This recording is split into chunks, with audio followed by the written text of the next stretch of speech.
The Porsche was parked dead center in my alfalfa field, as if someone had dropped it from a helicopter just to ruin my morning. Its polished white hood shimmered under the sun, a luxury tumor in the middle of my harvest. A note under the windshield. Wiper read, "Thanks for the space." Space?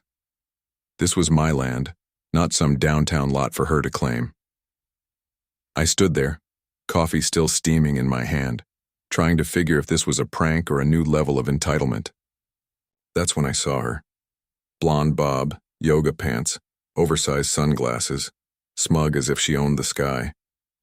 She waved at me from the fence line like we were neighbors sharing a pie recipe. We weren't. She let herself through the gate like she had a key to the universe, grinning that tight fake smile rich people use before insulting you. "Morning," she chirped. "I hope it's okay." I blinked twice. Was I dreaming? Or had I fallen into some sitcom nightmare? "This isn't a parking lot," I said, voice steady but cold. "This is my farm. It's not open space for your tennis drills." She tilted her head, blinked exaggeratedly, then smiled again, like she was deciding whether to be polite or petty. "But you weren't using that part, right?" she asked, gesturing toward the tire ruts cutting through my alfalfa. I stared, at her, then at the ruts, then back at her. "Lady," I said, voice low but firm, "I use every inch of this land. I live here. I own this." Her smile tightened. "I'm Deborah Cartwright, president of Willow Hills," she said, as if that explained everything. I told her to kindly move the car. She chuckled, actually laughed, with no humor at all, and said she had errands and would pick it up in a few hours. I told her it needed to be gone now. She sighed, pulled out her phone like she was about to call security, and looked me up and down like I was a stubborn weed in her pristine garden. "This space is technically adjacent to community boundaries," she said, voice sweet but condescending. "If it's not fenced, it's not claimed." That's when I realized Deborah didn't need logic or maps. She ran on pure delusion. I told her again, this time louder, that this land was mine, that her car was trespassing, and I'd call the sheriff if she didn't move it. She smiled, shrugged, and said, "Go ahead." Her sheriff brother-in-law. That's when I wanted to scream. Instead, I turned and walked away. Needed to cool off before I said something I'd regret. Later that afternoon, I returned to find the Porsche still there, only now with a second car, sleek black and just as smug. Two women sunbathing outside my north fence, chatting like they were at a country club. I approached, introduced myself again, and asked what they thought they were doing. One looked up from her drink, smiled, and said, "Debbie said this area was open for community use." I told them Deborah had no such right, that she had no jurisdiction on private farmland. They pointed to a printed HOA map, claiming it showed this as undeveloped margin land. I told them that map was as accurate as a coloring book. That night I sat on my porch watching the sunset dip behind the silo, thinking about all the years I'd fought to keep this land mine, through droughts, debts, and sleepless nights after. My husband's funeral. This land was my peace. I didn't bother anyone. I didn't expect anyone to bother me. But Deborah didn't understand that. To her, land was an idea, not a responsibility. She saw me as a stubborn weed, not a steward. The next morning, I called the county. Digging through old files, I found a permit from 1977, signed by my father, allowing for a private access road from the barn to the highway. It had never been developed, but it was still valid. I pulled out an old road grader behind the shed, rusty but faithful. It turned over on the third try, like it remembered every mile of dirt it had ever touched. I knew if Deborah wanted to claim, "My field is open land," I'd open it all right. Pave a road so bold, so permanent that not even her Porsche would survive it. I didn't stop at the fence. I was going straight through. That night, gravel cracking under expensive tires announced her return. I peeked through the barn window and saw her Porsche parked even deeper into the field. But she wasn't alone. A sleek black BMW and a champagne-colored Range Rover sat beside it, lined up like they were surveying a new kingdom. Lawn chairs, a table, and the scent of artificial citrus filled the air. I stepped outside slowly, chewing the inside of my cheek, to keep from losing my temper. My goats clustered at the far end of the field, noses twitching at the commotion. Deborah sat on a padded chair, sunglasses pushed to her head, holding a mimosa, looking like she owned the place. Her two friends lounged nearby, laughing at something on their phones. No good morning, just a smug, we brought our own ice. I told them to leave, trespassing again. Deborah sipped her drink and said, "We're not technically on your land. Our HOA map shows the boundary a few feet back." I repeated for the 5th time that her HOA map was as reliable as a napkin drawing, and my county records proved otherwise. She pointed to the Porsche, still parked in her community zone, and declared, "That's destruction of property." I looked at her, then at the cement circle where her car now sat, and said, "No, that's called a permanent monument to your mistake." Her face went pale. She said her husband wouldn't let this go. I told her he could try. She got into her SUV again, but this time she didn't drive off. She just sat there staring at the road I was carving into her illusion of control.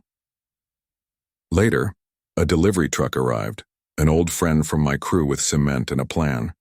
I pointed to her Porsche, and he poured a base for a traffic circle right around her car. She was now part of the landscape, cemented in her own hubris. The sheriff came by next morning, just to check the progress. He looked at the new road, the stakes, the signs I'd put up, bright warnings. He nodded. "Looks solid," he said. I asked about her car. He circled it, then leaned in close. "Blocking a legal road, ma'am?" She tried to argue, but he just looked at her and said, "If I tow it, you're paying. If not, well, this is now part of the scenery." She shut her window, defeated, and I handed the sheriff a coffee. The next day, I filed paperwork to have her abandoned Porsche declared property of the land. Not touching it, just transforming it. Artists painted wild farm scenes on its surface, and now it's a sculpture, warning and joke all in one. Visitors walk by, taking pictures, laughing, and sharing stories about the art installation. Deborah's influence faded. Her house sat empty, her Porsche stuck in cement, and her pride, well, that was the real casualty. Finally, I cut the ribbon on a new trail, an official farm justice path, lined with signs I painted myself. Road of resilience, community access not required, no HOA beyond this point. The crowd cheered, kids biked through, and I watched as the land I fought to reclaim finally felt like mine again. Deborah disappeared, her house empty. The road I built stretched far and wide, a symbol of standing firm in the face of entitlement. I sat on my favorite fence post, a mug of cider in hand, and thought, sometimes all it takes to win is a little dirt, a lot of grit, and the courage to pave your own way. The moment I finished planting the stakes, I saw her SUV slowly crawling down the gravel road I'd just carved. Deborah's face was a mix of anger and disbelief, but she didn't get out. Instead, she just sat there, staring at the new path that cut straight through her illusion of control. Her eyes flicked from the freshly painted signs to the cement circle surrounding her Porsche, like a monument to her stubbornness. I could see her hands trembling on the steering wheel, but she said nothing. I kept working, my hands steady, knowing this was only the beginning. I had laid out every inch of my plan last night, every stake, every sign, every careful step to reclaim what was mine. The road wasn't just dirt and gravel, it was my stand, my voice, my quiet rebellion. I didn't need words anymore. The road did all the talking. Suddenly the silence cracked. A loud rumble erupted behind me, an engine, furious and relentless. I turned around just in time to see a black SUV barrel into the driveway, tires kicking up dust. It was Deborah's, and it looked like she'd decided to confront me directly, but she didn't step out. Instead, she slammed her door shut, threw her hands up in exasperation, and stared at the scene like she was surveying a battlefield she'd already lost. Before I could react, the door swung open again. A man stepped out, tall, stern, wearing a suit that looked expensive but uncomfortable. I recognized him immediately, her lawyer. His eyes flicked over the new road, the stakes, the signs, then settled on me with that calculating look lawyers always carry. You're building on private land, he said, voice calm but sharp. I've reviewed your permit.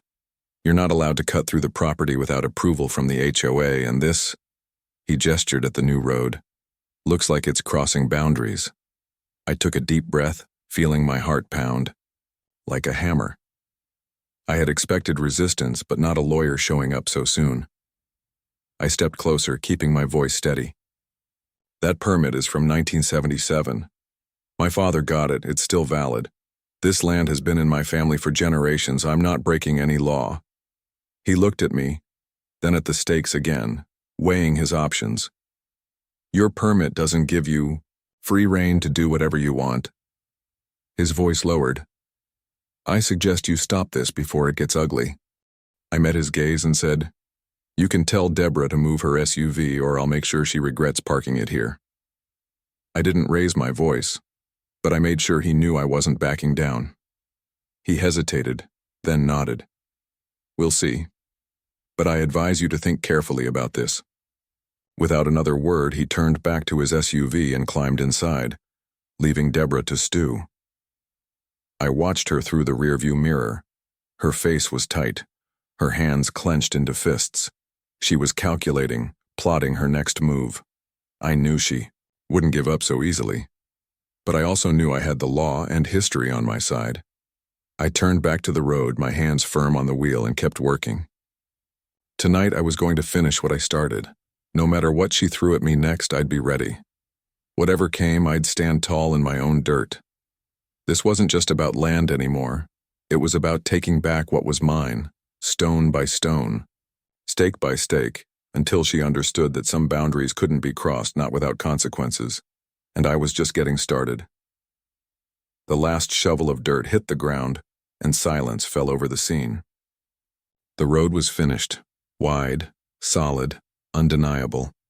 The Porsche, now a permanent fixture in the cement circle I'd poured around it, looked like a relic of a battle long won. Deborah's SUV was nowhere to be seen. Her influence, her threats, all faded into the dust I had just laid down. I stood there, breath catching in my throat, knowing I had finally pushed past every obstacle she'd thrown at me. Then a strange hum filled the air, the kind that rumbles low and deep, like thunder waiting to break. I looked up. From the far end of the field, a helicopter was descending, blades slicing the sky with a deafening roar. My heart pounded harder. I hadn't called for it. No one had. But there it was, circling above, low enough now to see the shadow of its rotors cast over the freshly laid road. Before I could move, the helicopter's side door swung open. A figure stepped out, tall, commanding, with a badge glinting in the sun. I knew immediately. This was the sheriff. Not just any sheriff, but the one who'd been quietly watching from the sidelines, waiting for the right moment. Ms. Nora, he called out, voice booming over the open field. I think we need to have a talk. I froze, my mind racing. I hadn't expected this, hadn't even dared hope. The sheriff, standing there with that look, one part authority, one part challenge, was finally here. I took a step forward, feeling every muscle in my body tighten. Everything's in order, I said, voice steady but with a hint of defiance. This road is legally approved. The permit's from 1977. It's mine. And I've done everything by the book. He nodded slowly, eyes flicking from the cemented Porsche to the new road snaking toward the county highway. I see that, he said. But I also see something else. He pointed to the car. That Porsche? It's not just a vehicle. It's a symbol of someone who thought they could bully her way across private land and get away with it. But now it's a monument, permanent, unmovable. I looked at him, heart pounding. And what does that mean? He stepped closer, lowering his voice. It means Deborah's claims are over.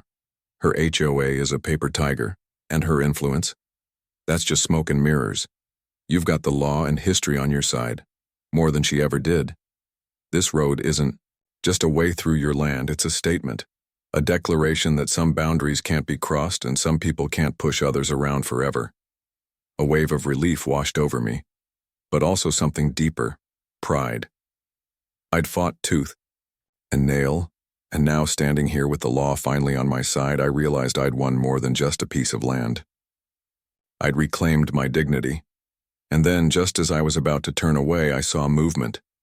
At the edge of the field, a figure stepped out from behind the trees.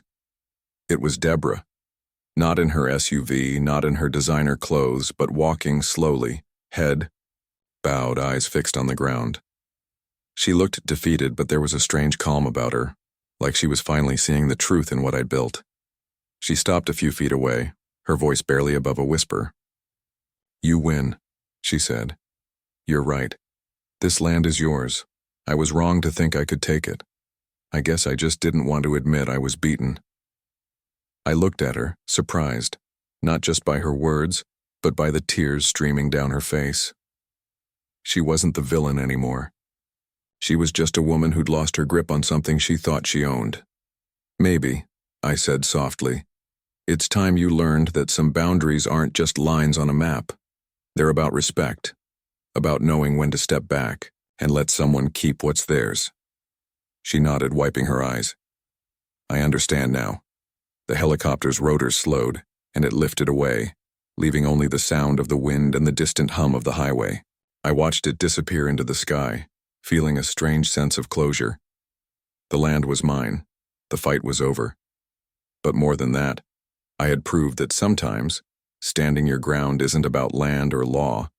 It's about courage, resilience, and knowing when to let go of the past. As I turned back to my farm, I saw the sun setting, casting a golden glow over everything I'd fought to protect.